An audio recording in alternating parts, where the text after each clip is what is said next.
Hello, and welcome to Zelda Speedruns. Today we have another Link to the Past NMG League race. We have Kaesden versus RadicalSniper99 in Eastern Palace Round 2. On commentary today, we have Secretly a Sliver, and they'll take it from here. Thank you for that intro. Hello everyone. As said during the introduction, I am Secretly a Sliver. I will be commentating you through this race between two very, very good friends. They game together pretty constantly. They know each other. I wouldn't be surprised if they're just hanging out in voice chat together while they're running. So, yeah. If I remember correctly, Kaesden's PB is just a smidge ahead of Jesse's, but neither of them have really been grinding NMG very hard, so I'd say it's about a coin flip. Alright, we'll be getting started in just about 30 seconds here. The file names here are referring to, in the rando community, these two are teamed up with Learia of Light for the Rando League. Their name is JK Lol, and their file names are pointing out that 2/3 of them are here and the other is not. And we're off.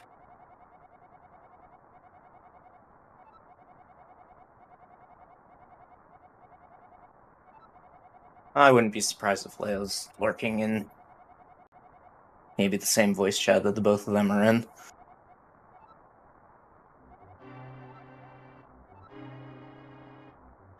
Alright. Anybody have any idea what Uncle ran out to do in the middle of the night? Wrong answers only?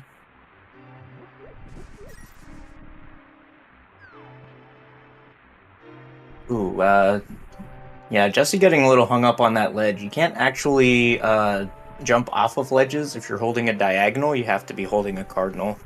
That's why he got a few extra feet kicks there.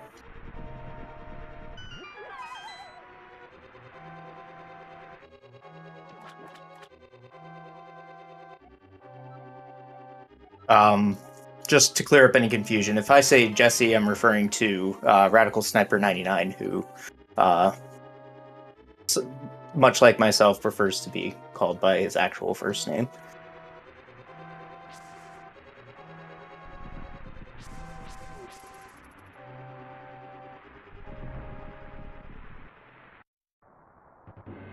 Alright, we're into the intro dungeon. This dungeon, you're not going to see a lot of deviation.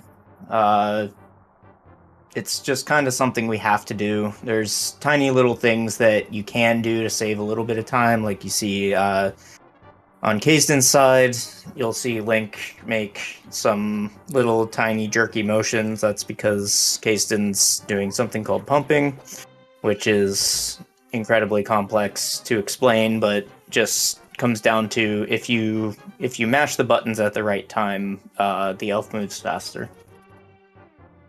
Doesn't look like Jesse's doing that. Pumping can be a little strenuous on the hands, so it's definitely runner's choice. You can get good times even without pumping at all.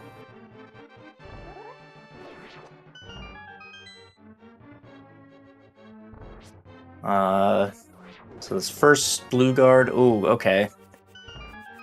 Kaesden got the spin on a 50-50 pixel. Jesse ran in there a little further to make sure he got that guard, but nice coin flip win there. That room and this ball and chain room are pretty much the only reason we ever get the blue boomerang in this run. There are a couple of other things that you can do with it, but mostly every single runner will boom these keys and such. Oh, I guess the key rat, it saves a good bit of time as well.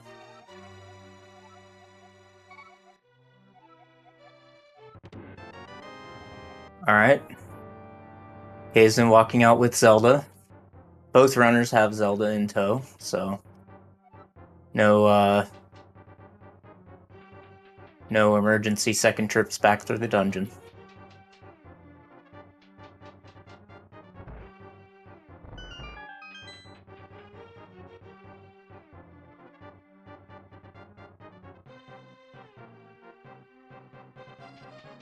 Yeah, and the rest of these rooms are just... you can actually miss Zelda, and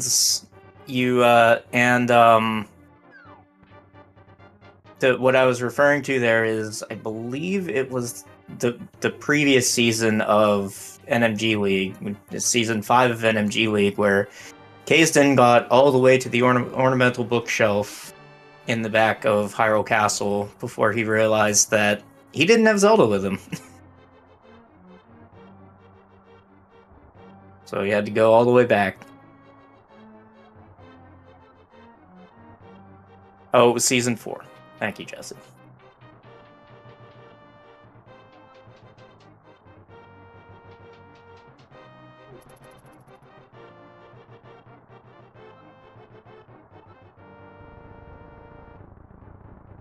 Yeah, so Zelda does have a proximity sensor around her that activates the cutscene whenever you get close enough. But there is a path that you can take inside of that cell, wherein you can open only the chest and just leave Zelda behind.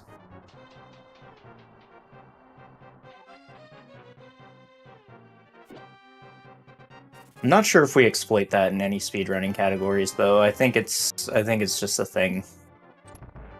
Because the categories that don't rescue Zelda also get the lamp in other places.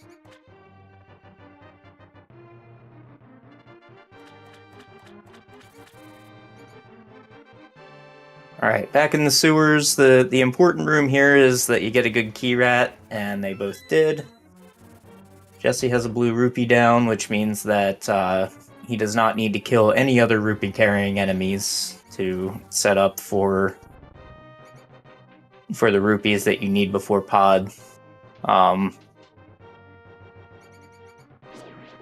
So ideally you want that blue rupee to drop so that when you kill the 6 popos in the back of Eastern, just based on average stats and such, you have the biggest chance of having a red rupee drop in your path.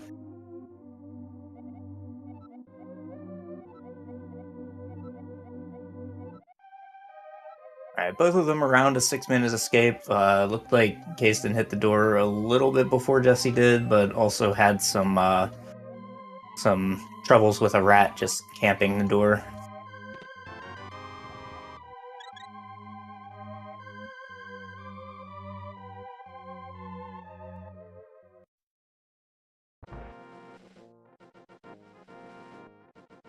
Alright, on to Eastern Palace. These first few splits are... You're not going to see like tight, super optimized movement just because we don't have the Pegasus boots yet. There are a few optimized things, like you saw Link was bashing his head against that bridge rail. That's because it is faster to press diagonal down right than it is just to go cardinal right. Very nice, Jesse, on the second blue drop there. So now that Jesse's gotten more drops, probably should see him killing some more stuff, and there's that red drop. Alright, we're set on money.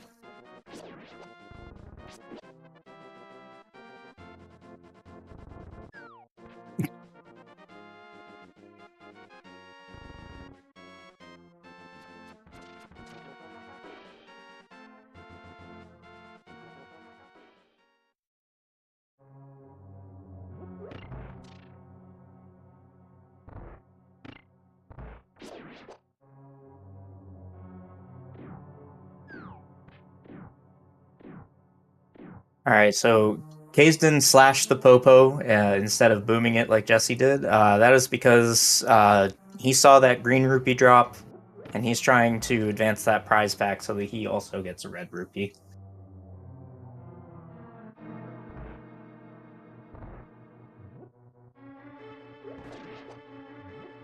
Doesn't always work, but I think it's worth going for it if you get 2 rupee drops before you hit Eastern.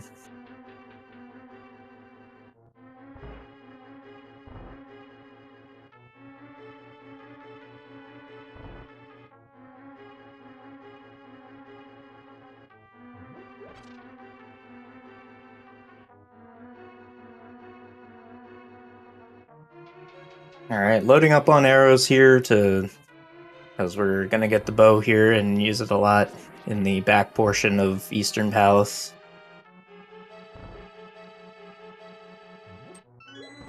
So Jesse is using the boomerang because if you use the boomerang, it's about 4 frames faster than slashing the sword.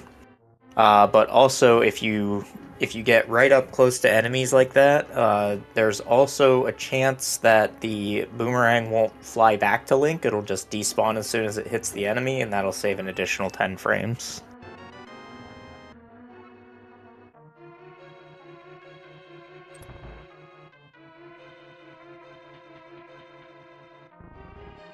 Or so. I don't think it's exactly 10 frames, but it's somewhere around there.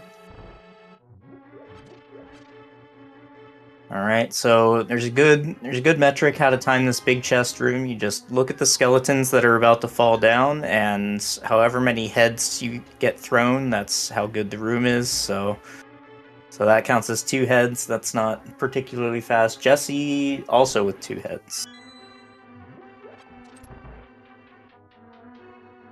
And we're gonna time this other room depending on how much the anti-fairies like each other. Oh, they kissed.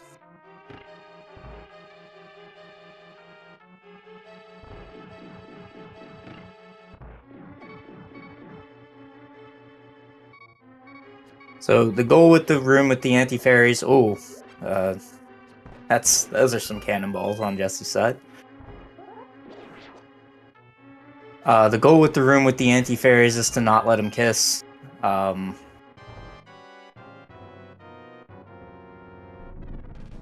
But that's more a metric to be used for PB attempts than for in a race scenario. Alright. Both similar almost setups and kills, and no red guards, no disasters. On we go. And now we take a trip to the Loyal Order of the Water Buffalo to make the game playable.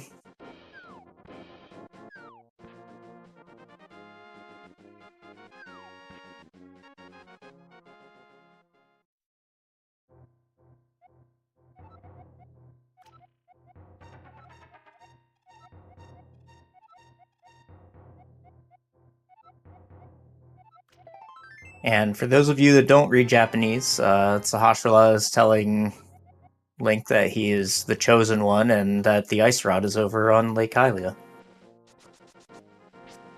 We'll get that a little later. Alright. See both runners spinning their sword and suddenly going fast. This is called a super speed state, and that setup is called spin speed. If you charge your sword and let go of the button, and then on the frame after you let go of the sword button, then you hit the boots button, then it will put you into that super speed state. And then all you need to do after that is touch manual stairs, and then you go zoom.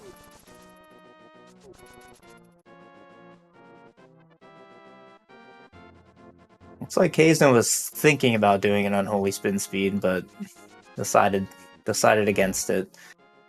Doing the spin speed on this pre-library screen is not. It doesn't really save much time. There's additional setup that you can do beforehand to have it save a little bit more time, but if you don't do that setup, it saves single-digit number of frames over just what you saw the 2 runners do.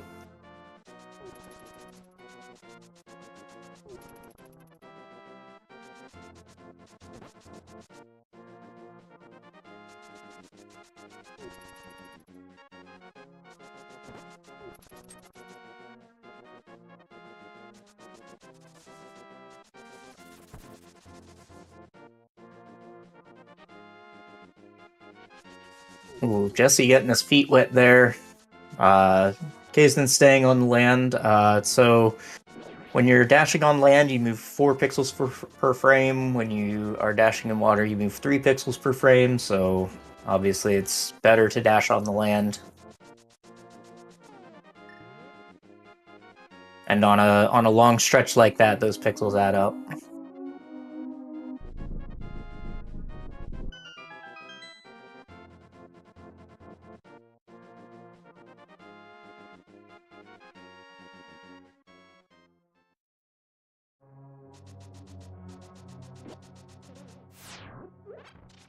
Alright, Kaesden first into desert, but is a little low on arrows. He's going to have 22 once he gets to Landmo. I wonder if he's going to get the backup pot. Because even with a perfect Landmo fight, if he misses no arrows, he's going to be down to 10, which is fine, but if he misses, like, say, 2 arrows, then it becomes a little concerning. But if you get that backup pot, then should be alright.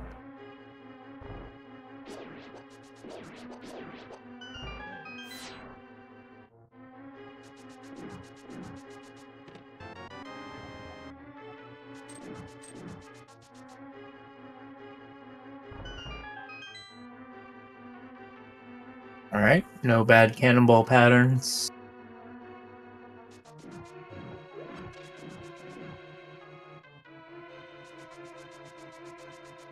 Jesse, I believe, got in here with 8 arrows, which means that he'll be at 28 when he gets to Landmo, which is fine. That's about as good as you can expect it to be.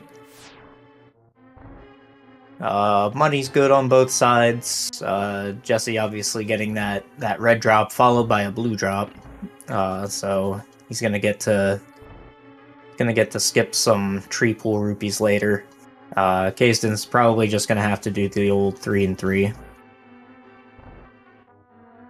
Which I think everybody's pretty much okay with all the time. Alright. Not risking a spin speed here. That spin speed does save 30 to 40 frames-ish, but comes with the risk of resetting your entire run.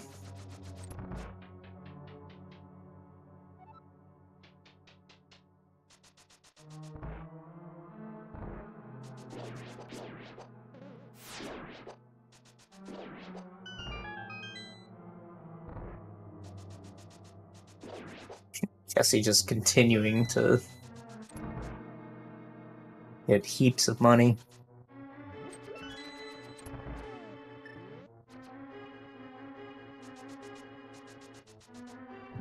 See, he would need 66 to skip 2 reds, which would mean he would, if he gets 3 blues, he can skip 2 reds. I'm not sure that's worth it.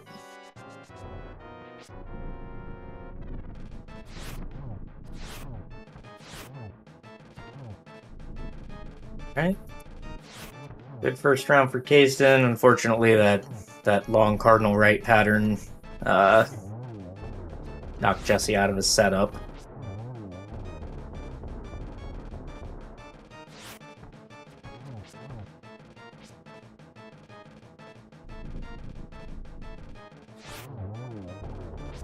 Alright. Ammo down on both sides. I think Kaesden took 1 extra cycle because they're pretty much neck and neck at this point.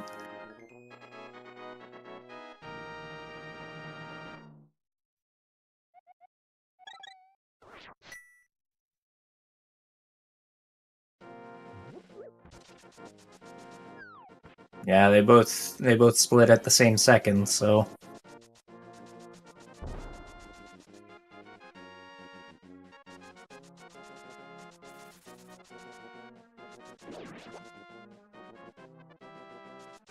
yeah, I did say before that Kaesden's PB is slightly better than Jesse's, but it really is not much separating these two. It's only a few seconds.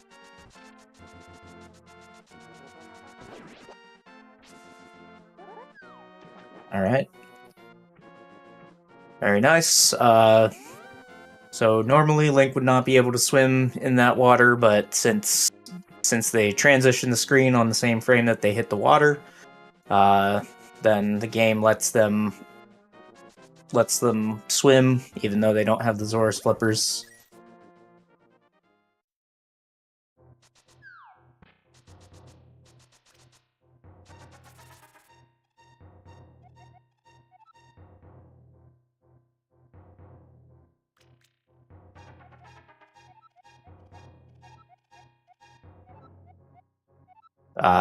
Jesse jumping in chat to say they have a 1 blue ball difference in their PB.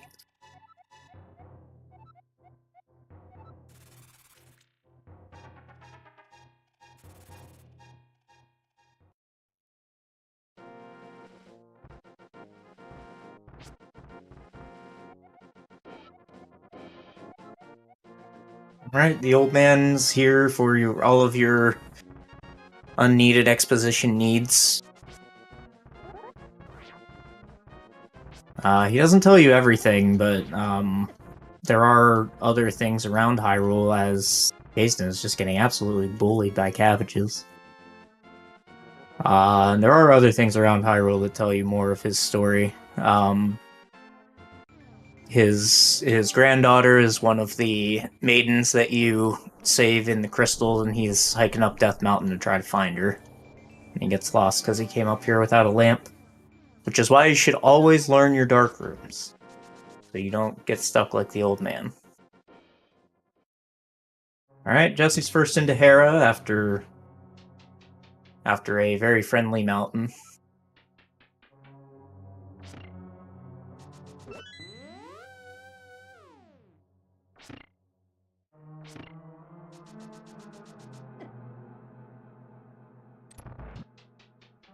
And now we wait.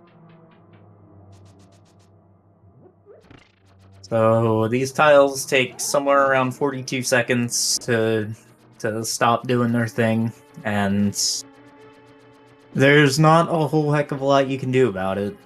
This is just one of those rooms that you just pause, take a break, have a drink, type a high quality post to your favorite Twitch chat.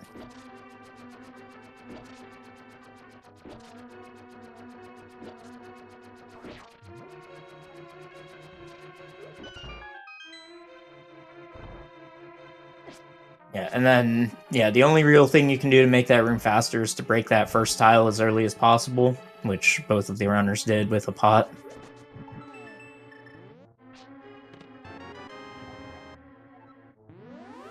And now we can climb the tower.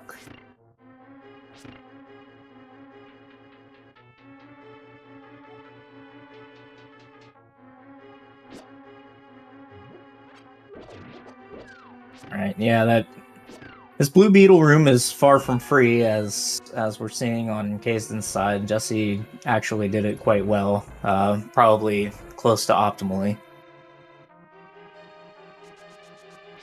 And now we see Bomb Jump. So when Link takes damage, he blows back from the source of the damage, and sometimes we can use that to get across 2 tile wide pits. Very rarely you can get across a 3 tile wide pit as well, but there's only a few places in the game that you can do that, none of which are in the NMG run.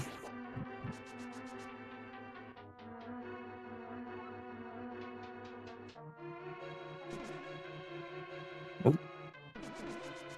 Good eye by Kaesden there, seeing that his bumper skip was a little low and would have bounced him down a hole.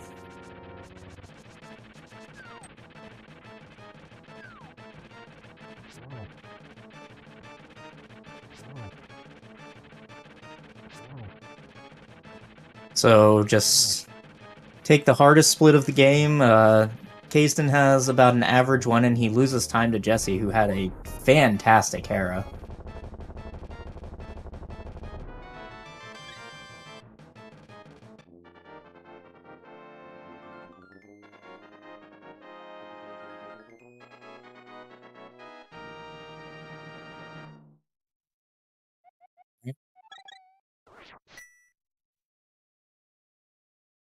Very nice despawning Katy Perry there.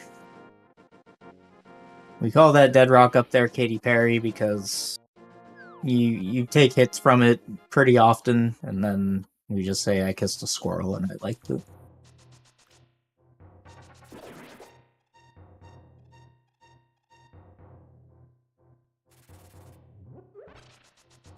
Alright, Kaesden getting the DMD arrows, which is probably the correct call.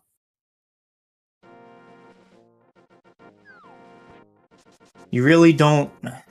He probably could have survived with 6 arrows in Agate Tower, but you really want arrows for the overworld here to kill that bird, and I kill this pickle over here just because I don't like the log bird coming back. I just like to avoid it entirely. Optimally you'll want like 8 to 10 arrows for Agate Tower, just to do all of the stuff that's required.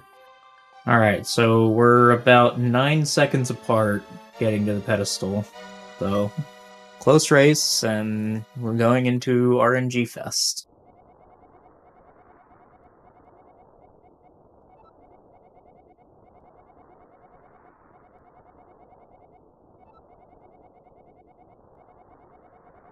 So Castle Tower, I think, is a really fun, very technical dungeon, followed by the biggest time loss due to RNG in the entire run, which kind of makes me mad when I see a very well executed Castle Tower, and then Agate just decides to give a handful of blue balls.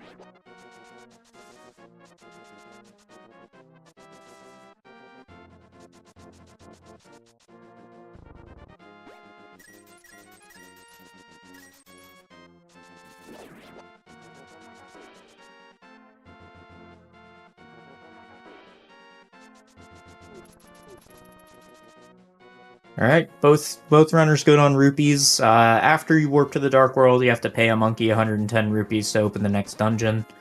Kaesden doesn't have 110, but there's a room in Castle Tower here where he's gonna pick up 6. So he will have the right number.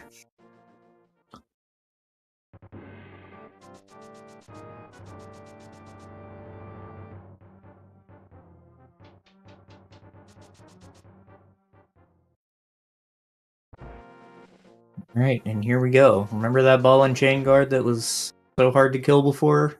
Bam, 2 of them are dead now.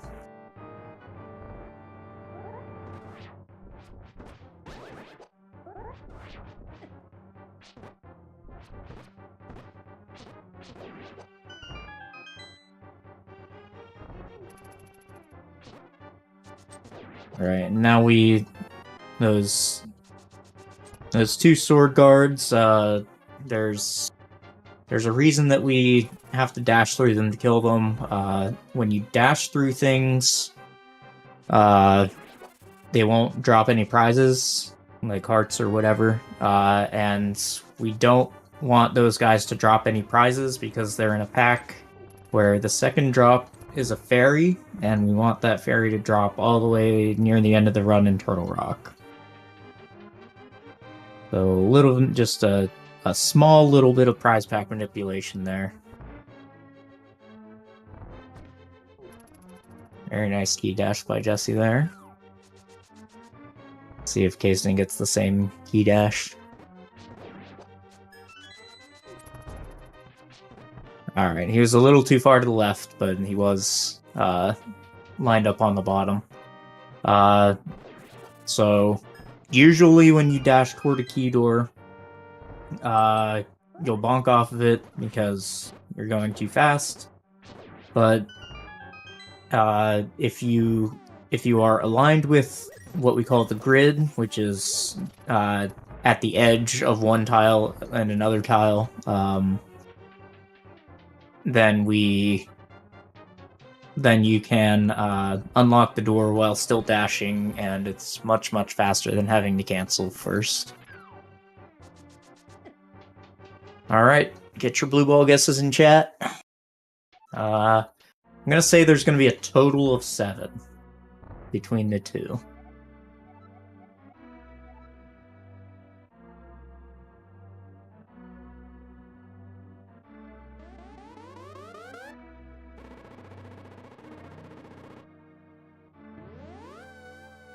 Alright. You sly dog, you caught him monologuing again.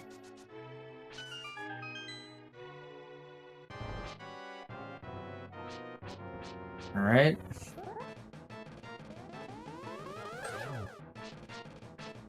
That's one for Jesse.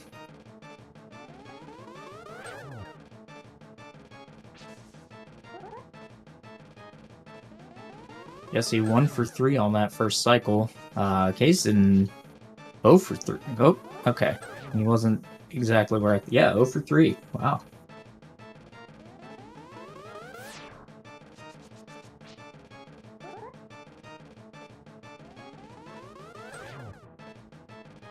Oh, baby. Second blue ball for Jesse. And there's the first one for Kaesden. Third blue ball for Jesse. Second for Kaesden. Kaesden could get out of the fight here, and he does. Let's go. All right, that is 5 total.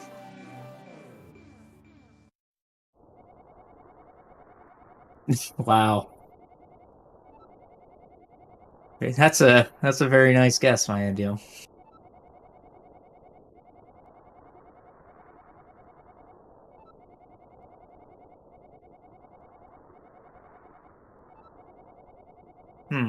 I don't know what you win, because I can't give you a lifetime of randomizer seeds, because this is not randomizer.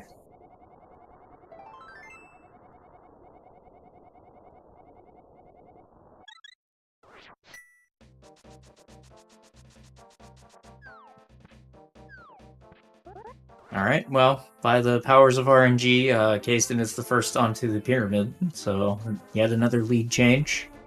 There is plenty of game to go yet. We've still got about an hour left in this run, and all of it is technical, and just hope you don't get off script.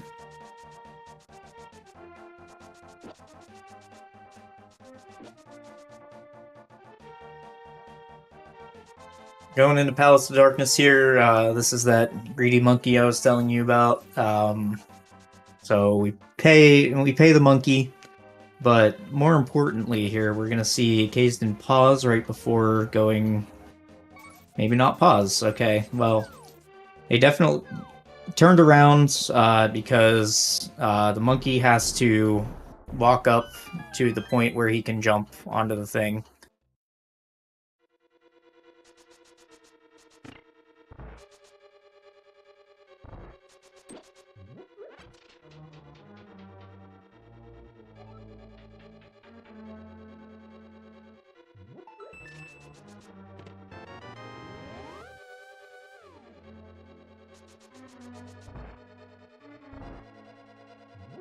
You're going to see a lot of mirroring here. Some of that is so that we can stock up on bombs for the rest of the run, but it is actually faster to mirror this many times rather than taking an alternate path through the dungeon.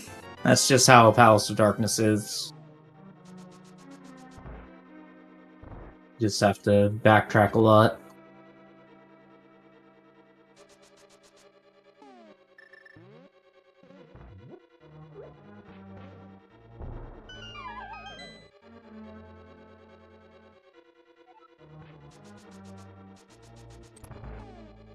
Good RNG so far on both sides. Nothing run ending yet. Pod doesn't really have a lot of places that RNG can ruin your run, but if you make a mistake at the wrong time, you can certainly lose 10-20 seconds.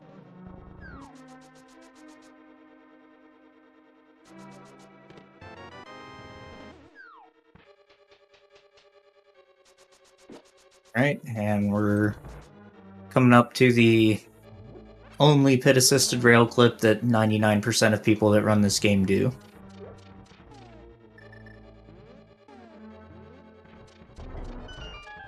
Very nice there by Kaesden, only one extra menu. Jesse, a little low. There we go.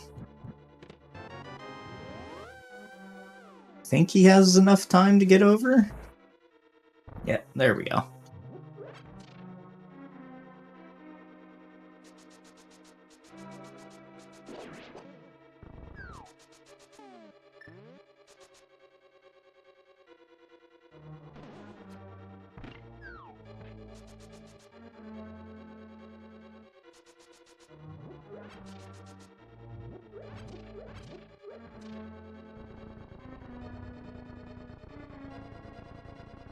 Kaesden trying for the sexy statue doesn't get it.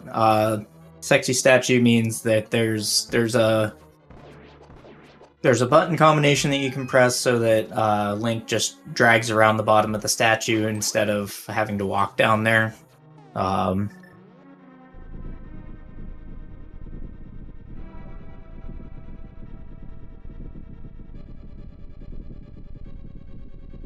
Nice arrow drop there for Jesse.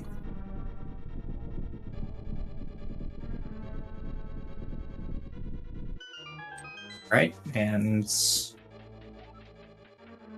we're about to attend a turtle party.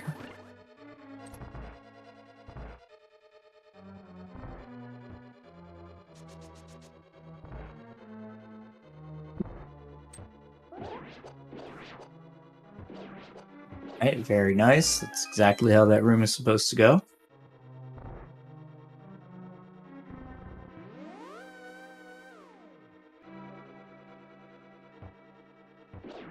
Jesse getting a left down on the turtles. Unfortunately, not a lot that you can do. You have each turtle has a 25% chance to choose to go down. And that only really matters on the two bottom turtles there, and there's just not much you can do about it. Here you're gonna see both runners arm the spin speed state in order to extend the hammer's hitbox to the tip of the sword. So about 5, I think it extends it by like 5 pixels, so that you can hammer that jewel in the middle of Helmasaur's head a lot easier than you normally would. Kaesden got charged pretty hard, but survived.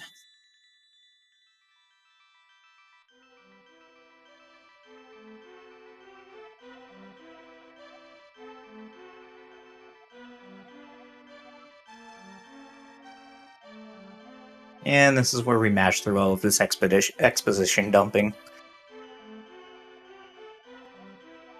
We've played this game hundreds of times, we don't need to know what's going on.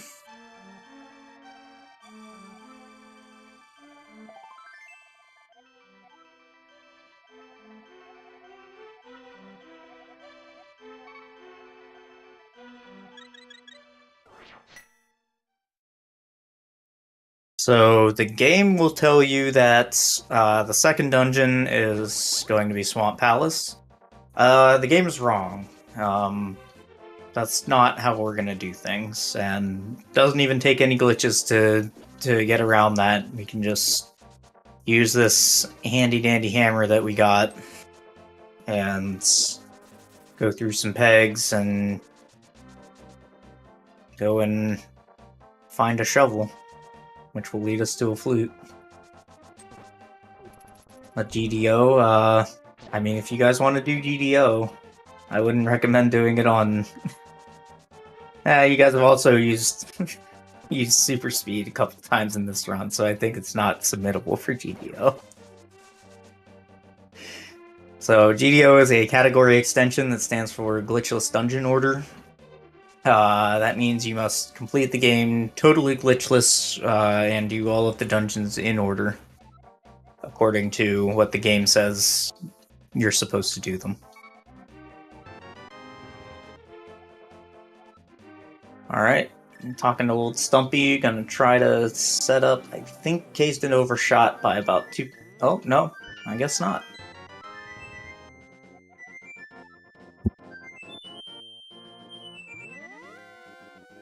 So, if you mirror at certain points in the overworld, the mirror cutscene is 31 frames faster. These are called quick warp locations, and they're dependent on the position of the camera. And Kaesden hit his. I didn't think he was set up for it, but he obviously knows what to look for.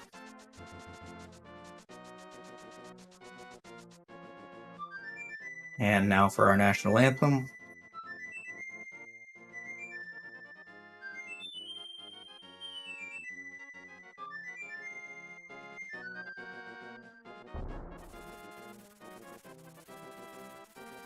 Can't believe Link doesn't even remove his hat. Badge.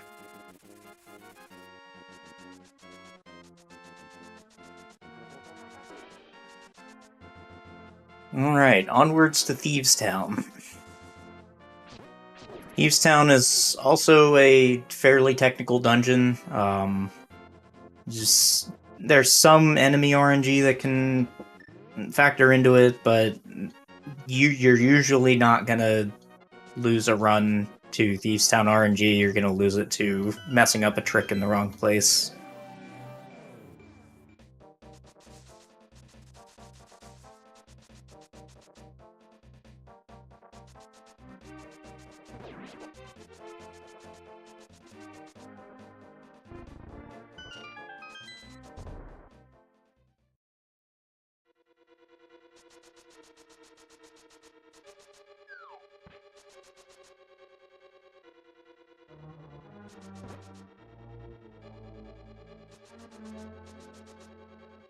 So yeah, a little bit of suboptimal enemy RNG there. That Fire Snake went up, but as you saw, Kaesden has the way to mitigate it, which is just to charge at it. Or more accurately, charge through it. Because while you're charging your dash there, it gives the snake enough time to move out of your way. Otherwise, it's faster to just walk and ledge hop down.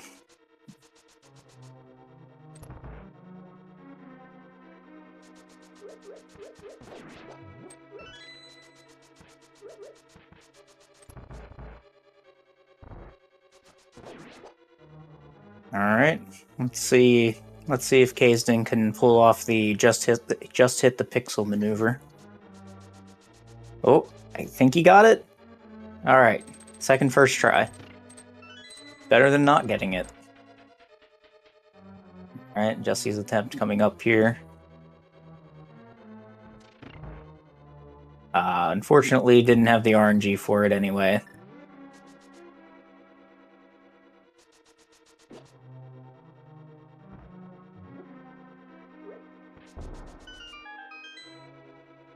Bit of unfortunate RNG on Jesse's side, but I mean, like I said before, RNG has never caused anyone to lose time in that room, so.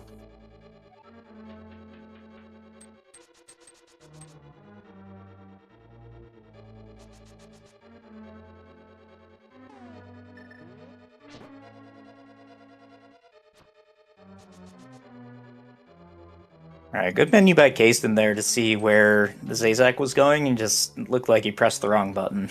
Meant to hammer him instead of slashing.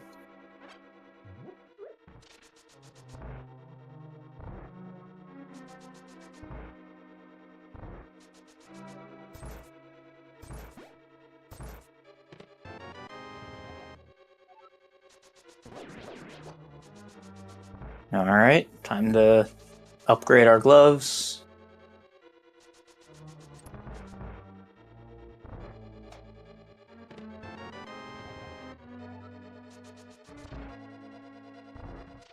Zazak's getting out of the way, which is very good.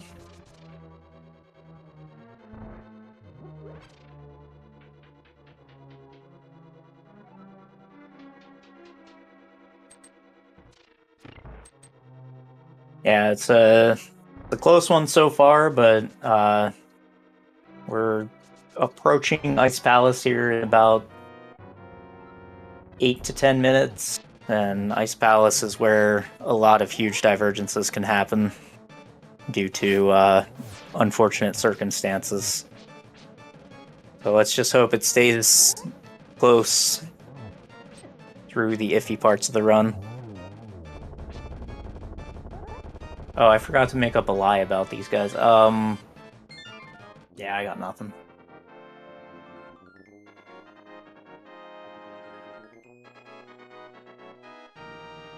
Alright, marvelous night for a blind dance. Stop Long Swamp. In this commentator's opinion, I think we should stop shaming Long Swamp.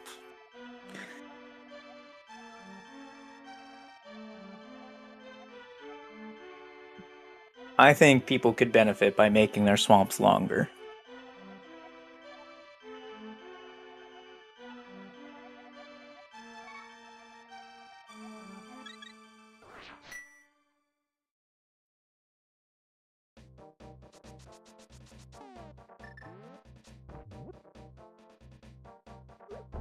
Right? Getting some more money here. Because as greedy as that monkey is, King Zora is a lot greedier. $500 for a pair of flippers. Which I guess is specialized diving equipment, and you're gonna pay a premium on them regardless.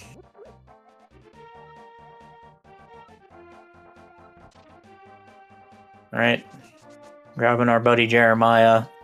Go and get a better sword so the moth isn't as bad.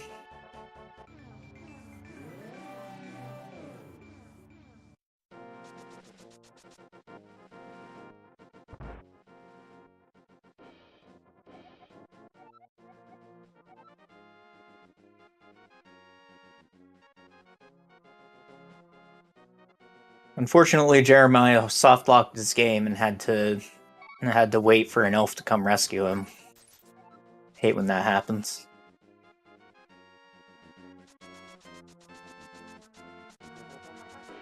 Oh. Yeah, a little too low there for Kaesden. But fix it in time.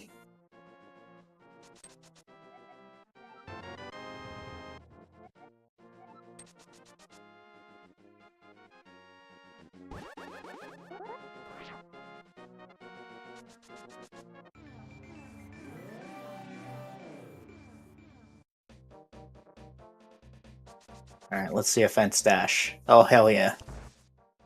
Alright, Kaesden's run has been validated. See if Jesse even goes for this.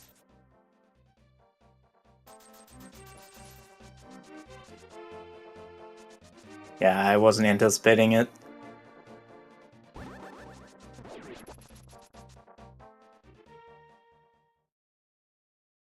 Yeah, so normally when you dash up into a fence, you'll bonk, but if you're 1 pixel off of the fence post, it'll slide you around it.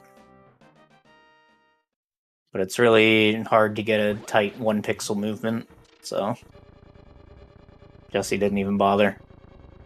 Alright, we got some cooperative mummies on that side, and we'll see Jesse's here in a few seconds.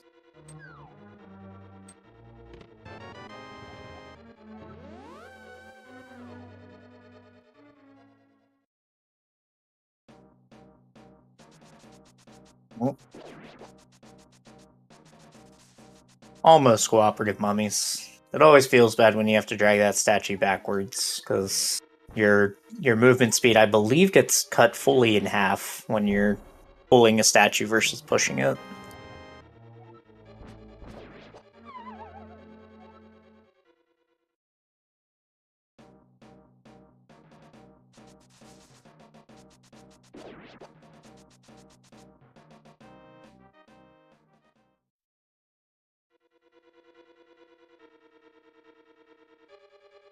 Alright, I didn't call it out on Kaesden's side, but you do need to do a slight bomb jump over here to grab the fire rod. Otherwise, you need to fall down a hole in the middle of these bushes, grab a lever, blow up the wall.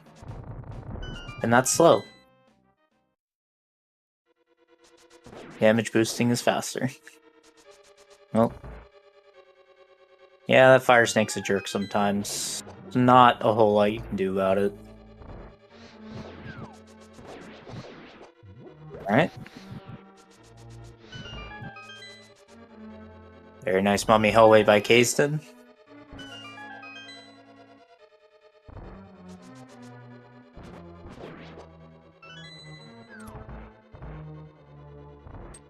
Taking advantage there of a little thing called damage override. If you smack a mummy into the spikes, it will it will take more damage than it will from a tempered sword slash.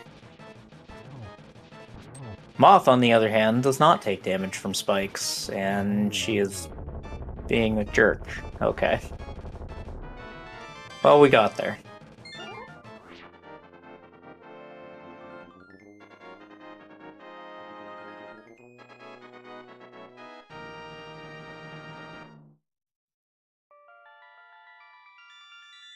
Alright, let's see if Jesse's Moth is any better. We usually rate the Moth fights by how many spikes come out during the fight, but some RNGs are worse than others for stuff like that. Yeah, this is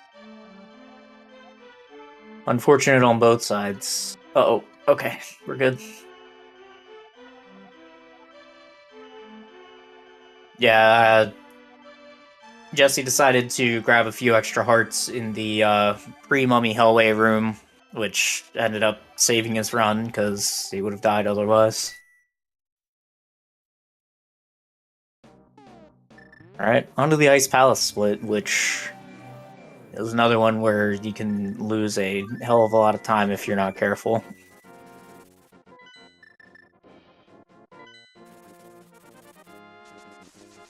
Alright, we're gonna hear Kaesden play the flute here.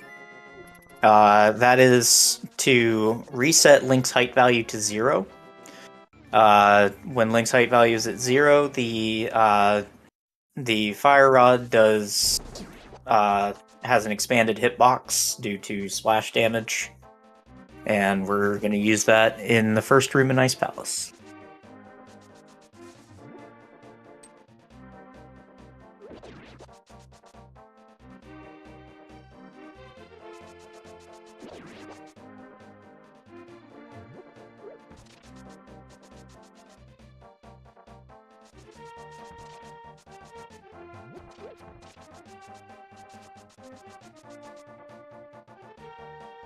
Alright, talk to a weird little catfish dude. I don't think there's any lore on this guy, he just kind of exists. So, every monster in the Dark World was once a denizen of the Light World, but that went through a portal and got stuck here. And a lot of the major NPCs have some backstory, but I don't recall Catfish ever having any. He's just a grumpy guy who wants to be left alone. The people keep throwing things into his circle of rocks. I know as a kid, I always... That sign up there says, don't throw anything into my circle of rocks. And I always used to throw the sign in there, because, you know... You have to send a message sometimes. Unfortunately, that is very slow to do, and in speedrunning, you don't want to lose time like that. Nope.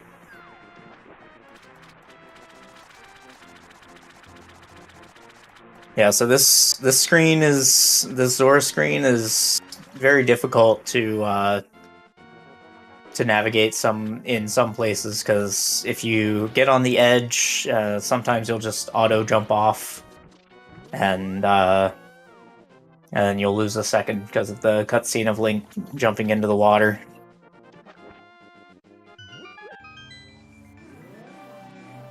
Alright, so here in the first room in Ice Palace, we'll see why the Flute Toot is the way to go. You can kill that guy before he even comes out of the wall. Technically, what's happening there is the Fire Rod stays on the screen longer because it's doing splash damage, and that guy becomes vulnerable when the Fire Rod is still on the screen. But if you didn't do that setup before, the flame would already be gone. Oh, Jesse taking a fireball to the face there.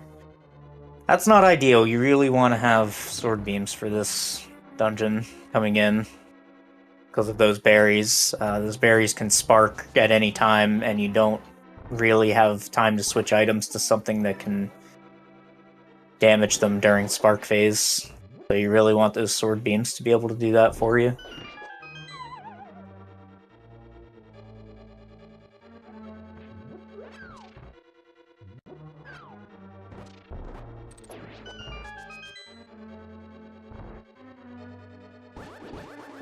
Alright. Kaesden not doing the D-boost in the conveyor room. But we'll see how this Ice Palace bomb jump comes up. If you guys want to start running Link to the Past, this is probably one of the first tricks that I will say that you need to learn. That one looks good. Without this bomb jump, you need to run around the whole dungeon. I think it's like 2.5 times to get to Cold Stare. But if you do the bomb jump, you only need to do it once.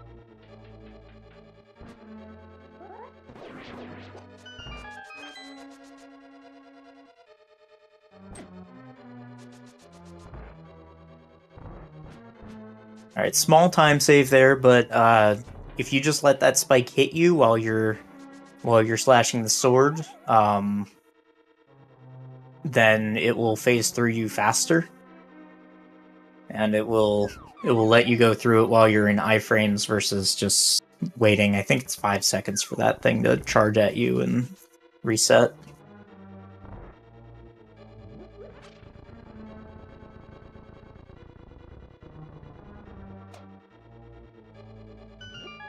Just hover it. I mean, hovering does technically save time because it can save a bomb.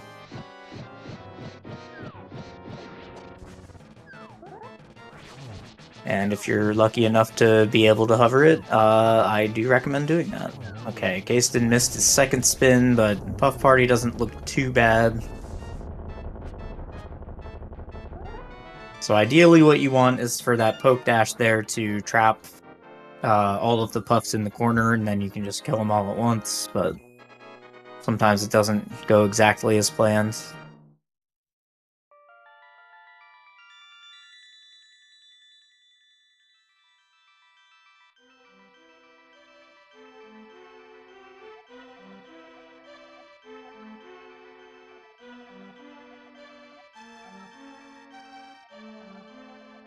Jesse not bothering with dash pokes, just keep on slashing and don't let him escape. Very nice fight.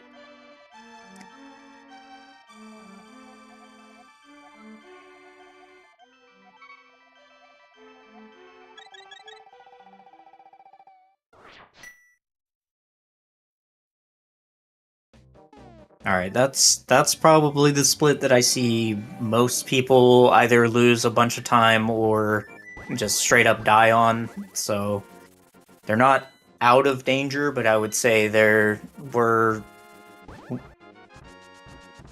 a lot less likely than we were a couple minutes ago that somebody's gonna just randomly die somewhere. Alright, Kaesden going and getting Ether. Based on the length of his swamp split, I'm gonna say he's doing long swamp. And Jesse is most definitely not.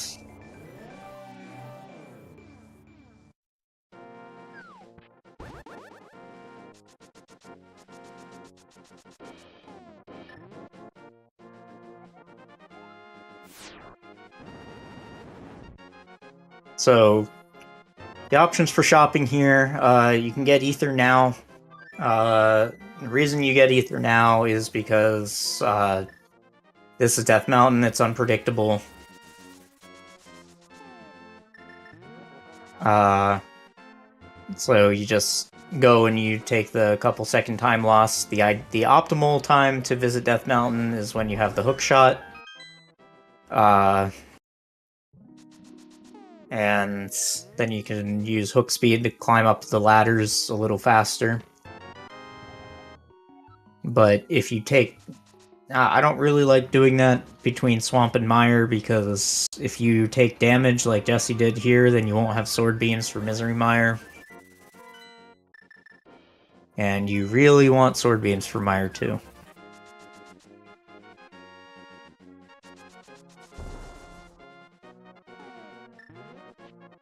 Alright, so these two runners are gonna look like they're on each other's heels here for a while, but Kaesden has an Ice Rod and Jesse does not.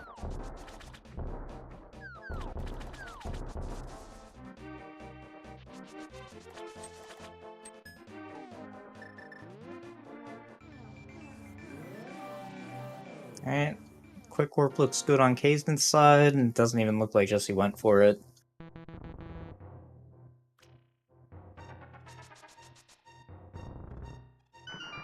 I'm not saying that to shame or whatever. I'm just paying attention to how people are setting stuff up. If you don't want to bother with quick warps, you really don't have to. They don't save an incredible amount of time.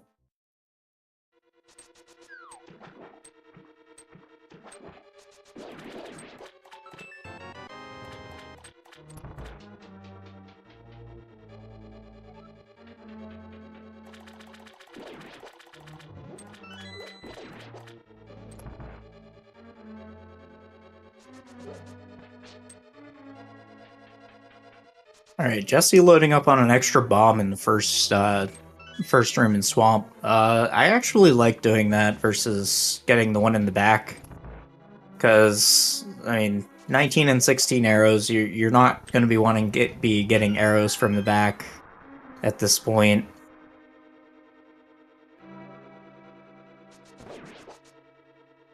And I'm not... if you're not getting the arrows as well, I don't really think that bomb is worth it in the back. I would rather get it from the one in the front.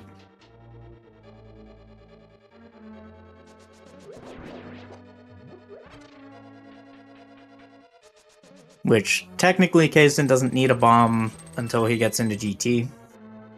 But that's only if he hits the spooky action glitch in Misery Mire, and especially in a race scenario, people like to just grab that extra bomb, just in case.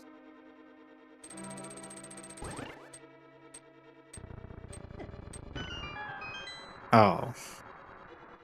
It's an unfortunate Sulfos path. Guess he doesn't have to deal with it.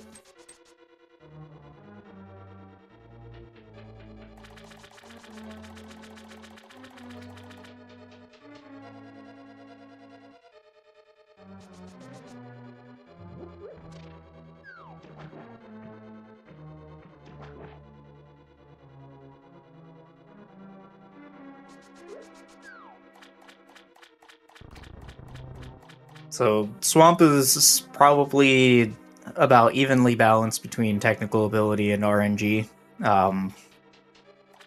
There are definitely ways to deal with bad RNGs, but you have to make those decisions like in the moment before you commit to one strat or another. And it's not exactly easy to do. Like there's like very low chance of dying in Swamp because you're at 11 hearts and you have a tempered sword and this is the intended second dungeon. But there is a huge chance that these guys all just get in your way and you end up losing 10-20 seconds. Oh, Kaesden luck sacking into that bomb. Or maybe he knew he was on the bomb, actually. And that's why he didn't bother getting one in the front.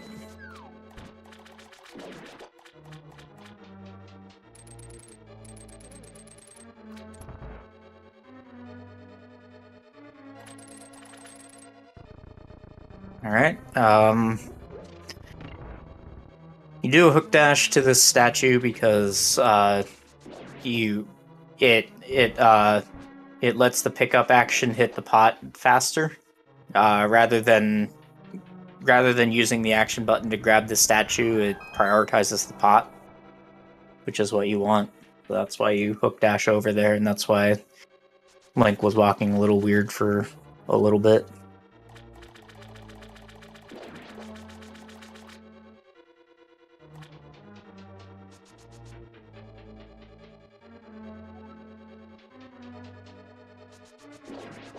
Alright, let's see how they both decide to deal with Argus. I'm not anticipating any 0 cycles. I think they're just gonna take the safe 1 cycle strat. Oh, Kaesden's going for it. Oh.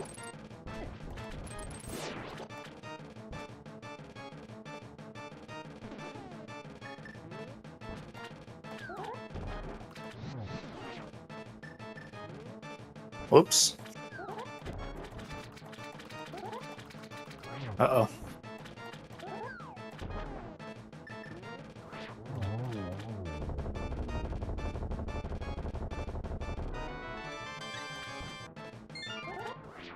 Yeah, got a little sweaty on both sides there, but he's dead. Can't hurt you anymore.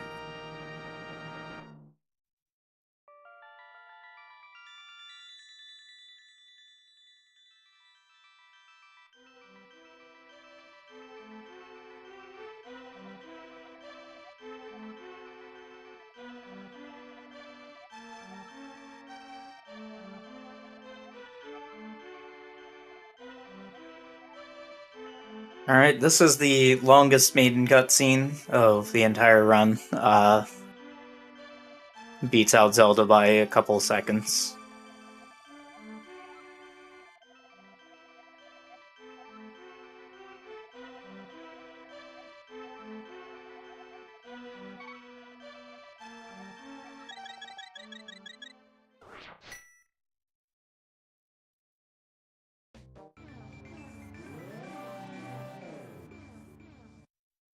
Alright, we're going straight to Meyer on Kaesden's side. I don't know when Jesse gets the Ice Rod, actually.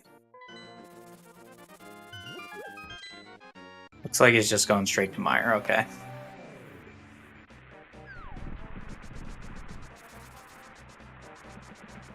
Alright, got any bird tossers here? Toss the bird, do it. It's a little far away. Jesse's bird is very tossable. Oh, okay. Oh, Kaesden brought it in with him. Very nice. Alright, you put the bird in your pocket. Hope it doesn't thaw out.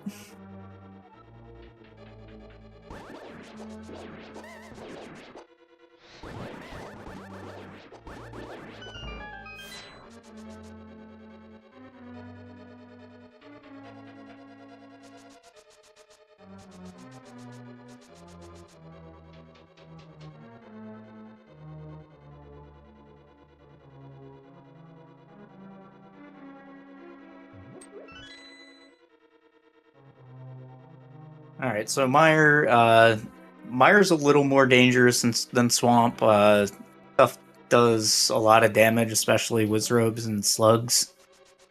And you really don't necessarily want to take damage, except on the one part where we intentionally take damage to get through a spark faster.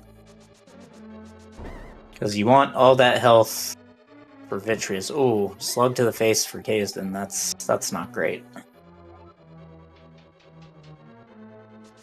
I think he's good on health, but certainly doesn't want to take any more damage than that.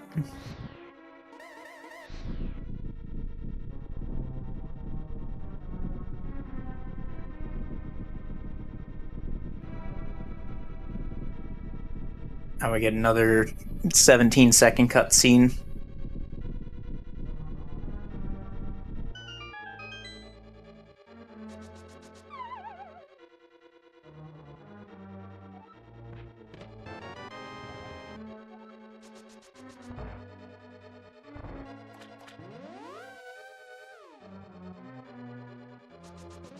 Alright, we're pretty much room for room here, but there is one big difference in that Kaesden has an Ice Rod in his inventory, and Jesse does not.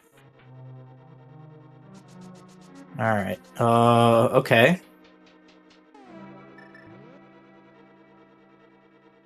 So Kaesden just did the 100% safe strat. Jesse did the pathing for a Spark Gamble and then pulled out of it. He must have seen something that I didn't.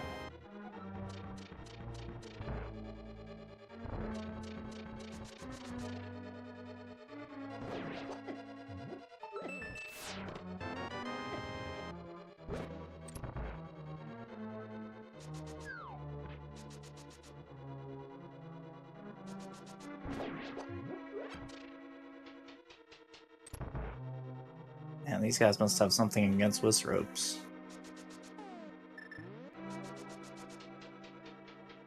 So you don't necessarily have to kill that Wizrobe as long as you pick up the pot before he shoots his shot, but you know, sometimes you need to send a message. And I appreciate that. Okay, here we're gonna hit some swishes from suspiciously far distance away.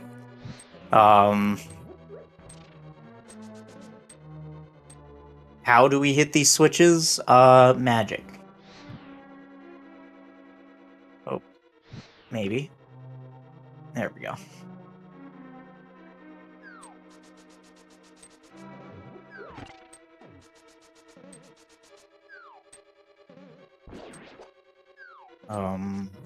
Jason, what are you doing? Oh, okay. He wanted a 6th heart. So, yeah, so you can survive video on 5 hearts, but it does take... Oh, speaking of RNG. It does take some favorable RNG to do so, and Kaesden was just making sure he gets that 6th heart so he can just do his regular strat and not worry about which eyeballs are coming and when.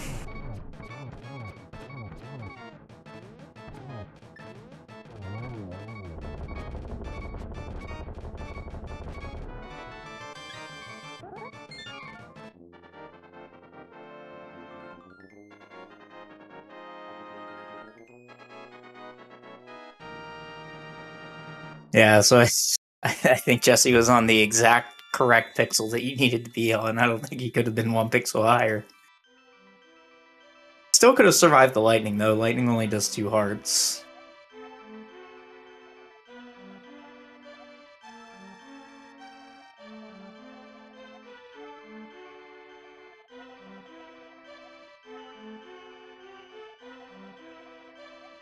Alright, Jesse gonna go and get his ice rod, and then we'll make his way up the mountain. Kaesden is gonna go straight to the mountain.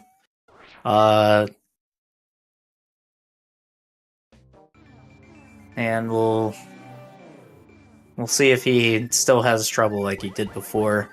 Paraclimb and the ether climb weren't exactly the friendliest. Uh-oh. Alright, good thing Jesse picked up that extra bomb. Just gonna have to pick one up in the front of TR now.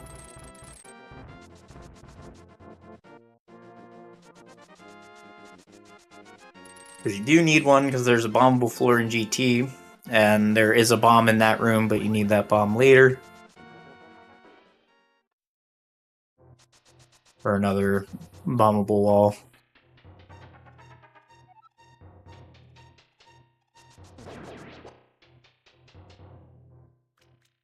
Alright, squirrels. Just stay out of the way.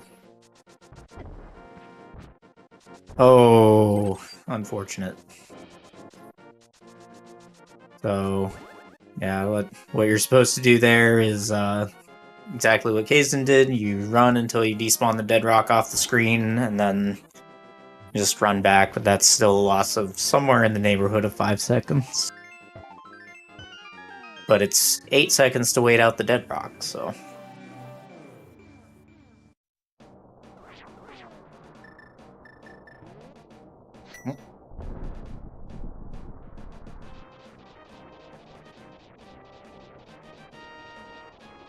Oh, that was...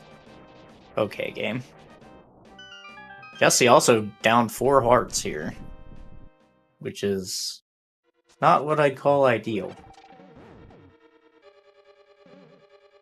It's still doable. He can still do the roller skip if he wants, because rollers do 3 and fairies heal 7.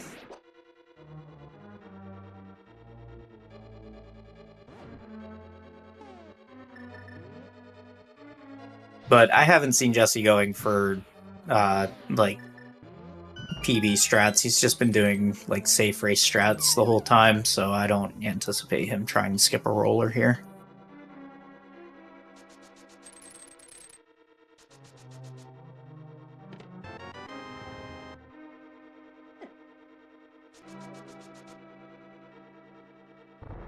Okay, Kaesden with a walking skip. That's not something I see very often, but it is effective.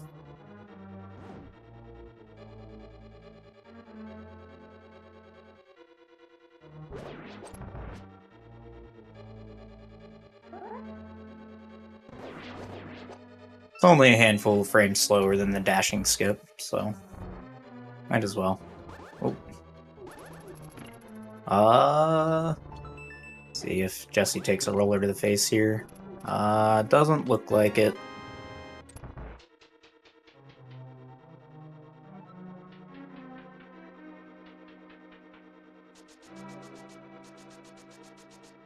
Smart to get that heart there so you're not Oko to a pokey.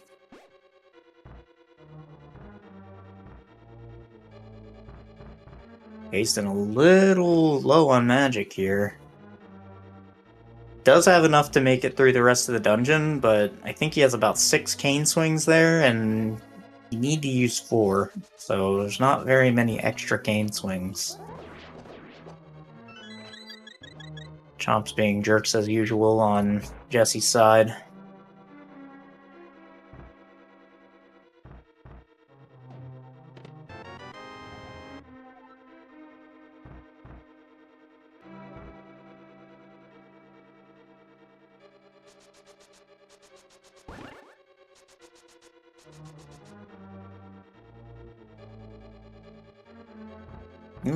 I think Kaesden's dash would have been good there. I think the door would have sucked him in, but it's harder for me to tell that on an LCD screen than on my CRT.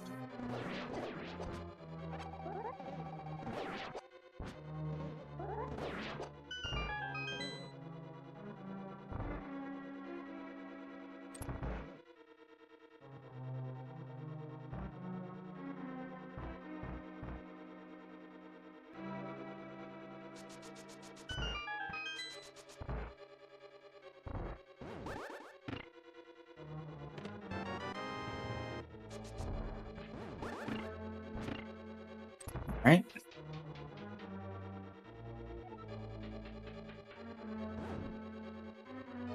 Kaesden did grab a magic refill from Pokies too, so no more worry about that. Oh, God Pokies, they're right there for Jesse, but he has to go and chase down the fairy. That feels bad. That's a feels bad, man. So each Pokey has goes one out of 4 directions anytime you enter that room, and it's all determined by which scan line you enter the room on. So there's not really much that we can do to manipulate it. And so getting the double up Pokies is a 1 in 16 chance. And suspiciously, it never happens when you're about to PB, but it always happens when you're significantly behind and you need to chase down a fairy.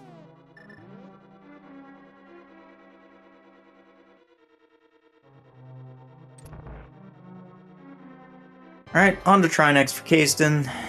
Just gonna do a front setup.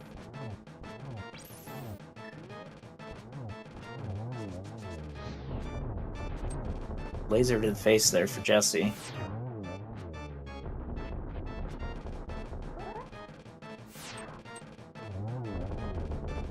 Dude does a walking skip rather than a dashing skip, which if you're confident and not like trying not to die because you're Oko to laser plus, actually you could have survived laser plus pull, but anyway, the walking skip is actually the same amount of time as the dashing skip. It's just whatever you're more comfortable with. But Jesse was just being careful there because he was about to die. Ooh. Speaking of about to die, almost ran right into that ice head. He was probably fine.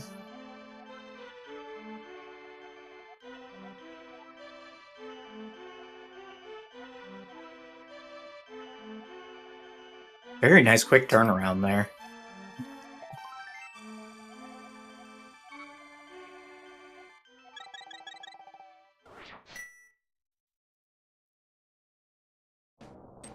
Alright, and here we go into the final dungeon, the hardest dungeon.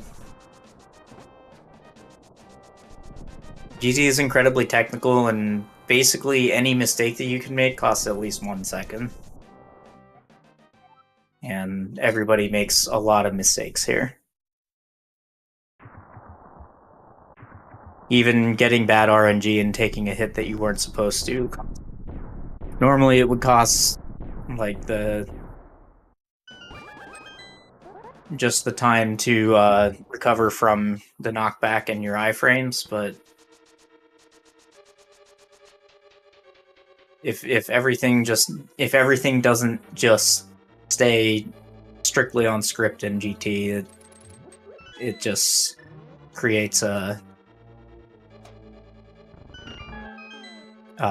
domino effect.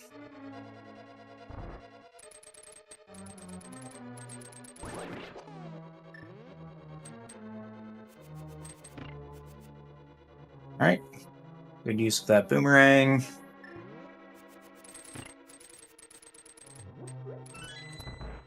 Going a little lower than I would normally go, but seems to work.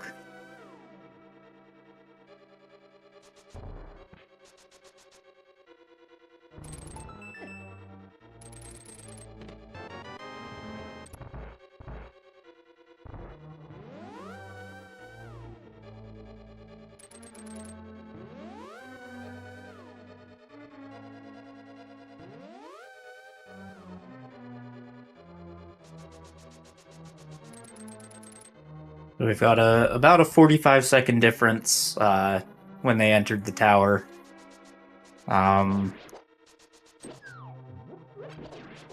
might sound like a comfortable lead, but it really is not.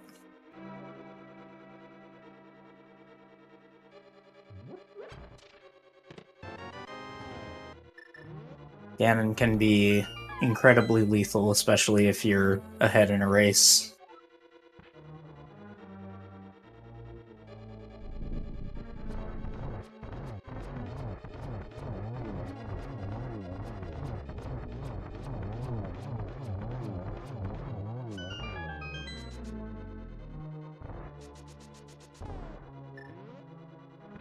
Alright, big key in hand. Let's see if he gets the safety arrows. Does not get the safety arrows. Let's go, Kaesden. So, you're required to have 8 arrows to make this climb. Kaesden has 10. But you definitely want arrows for elsewhere in the run as well. So now we're completely reliant on drops.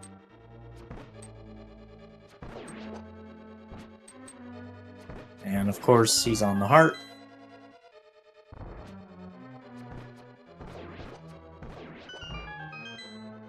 And no convenient arrows and mimics too. Oh.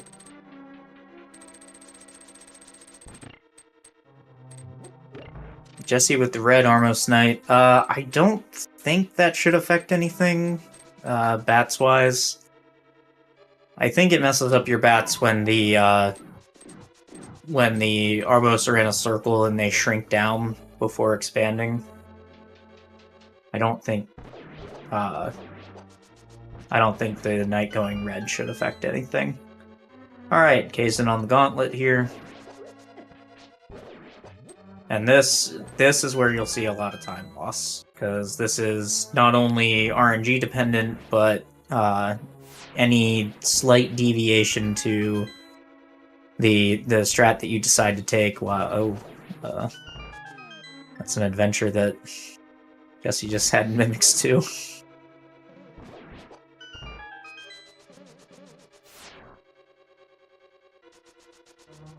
Alright, so Kaesden's Gauntlet 3 was a little weird, but was effective.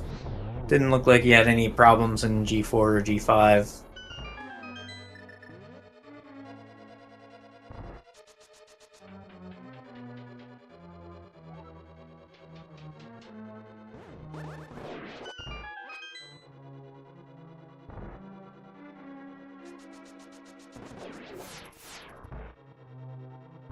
Yeah, so normally you wouldn't go back for that heart that Jesse went back for, but he knows where he is in the race. He's looking at the restream if he's not also in a voice call with Kaesden, so like he knows like his chance of winning is to just survive and have his opponent mess up somewhere.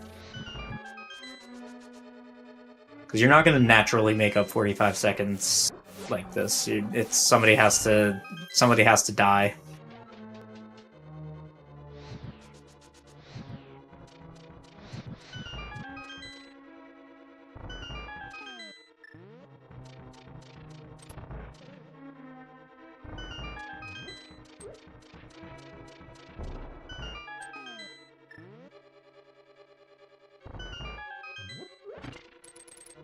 Alright.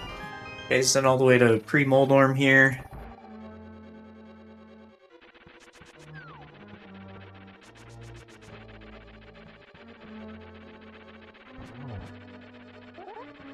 Kind of hanging out in that corner.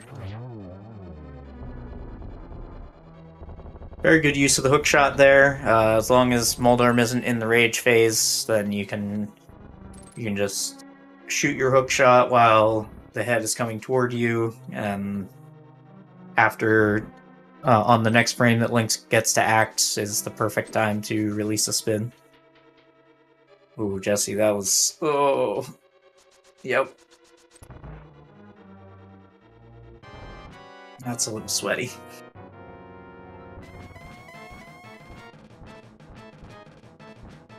Alright, Aga 2. Oh, what is this pattern? Oh, disgusting. Oh, I think that second phase only counted as 2 hits. This one is definitely 3, yeah.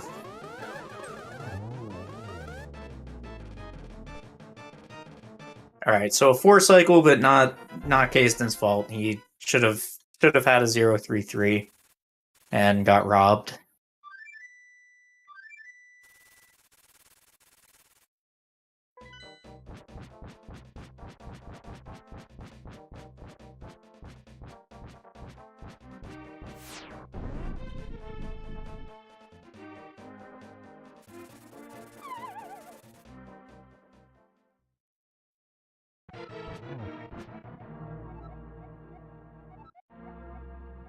Alright. Kaesden looking pretty healthy here at 9.5 hearts. Can even take a pig hug, but can't take any additional damage beyond that.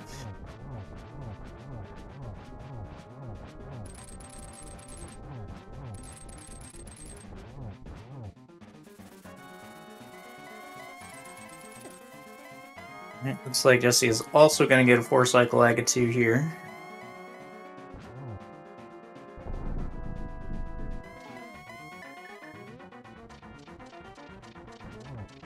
Kaesden playing it safe here. Just making absolutely sure he hits this torch glitch, because if he doesn't, then that'll give Jesse that chance to catch up.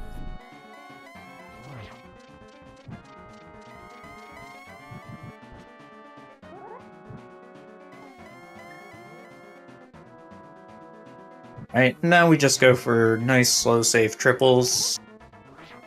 Can take 2 fire bats without dying.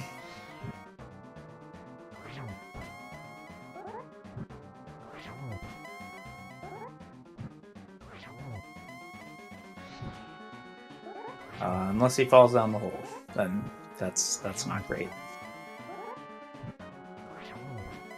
No bug nets. Bug nets slow.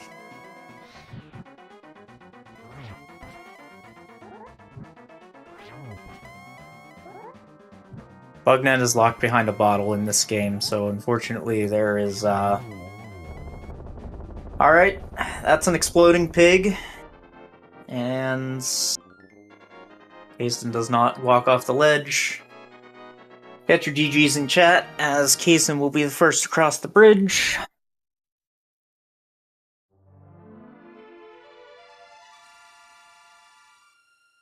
And Jesse will follow him here shortly.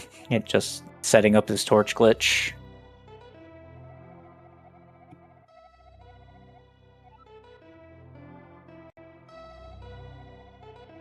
Kaesden crossing the bridge at an official race time of 1:28:47. His timer stopped a little bit before that, though.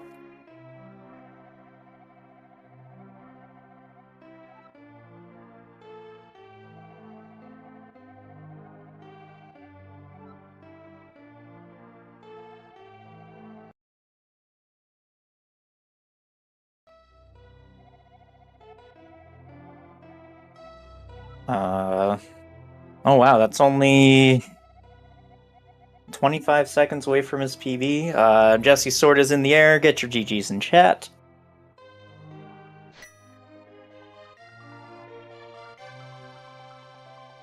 As Jesse will save the sub 90 at a 1:29:51.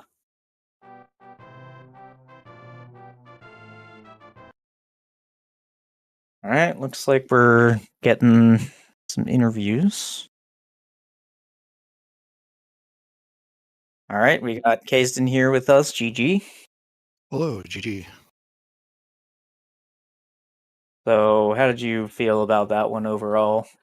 Overall, pretty good. There's a couple oopses and scary moments, but for the most part, I felt it was a decently clean run. I'm not far off my PB, so wasn't terrible. And we're joined by Jesse, GG as well. GG.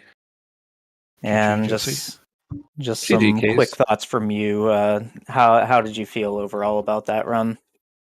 I mean, if I'm hitting sub 90s without much work right now, I'll take it, I guess. I don't know. It's okay. Like there's definitely a few spots that like clearly I'm not on the PB grind, so I'm not going to expect to be near my PB, but wish some things went a little better.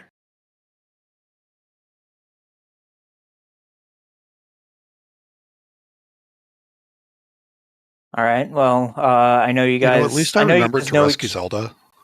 Right. Yeah, I did say something about that. I saw that come up in that? chat. I was like, oh yeah, that's a thing. Yeah, I know you guys know each other pretty well. Do you guys have a running tally of who wins the most, or?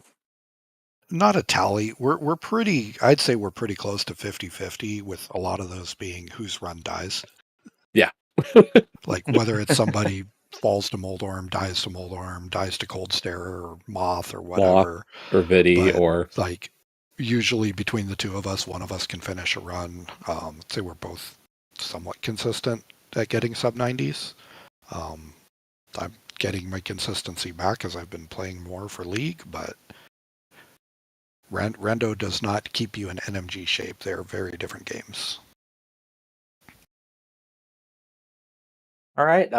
Yeah, definitely give these runners a follow. We do have another race coming up very shortly here, so we're gonna have to end the interview there. But thank you guys for racing. Thank everyone for hanging out.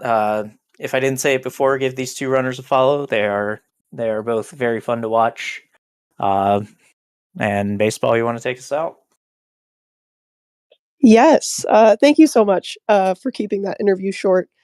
Sorry, we have a race at 3:15, an MMR race. So, yeah, thanks everyone for watching. Thanks, runners. Thanks, Sean, for commentating.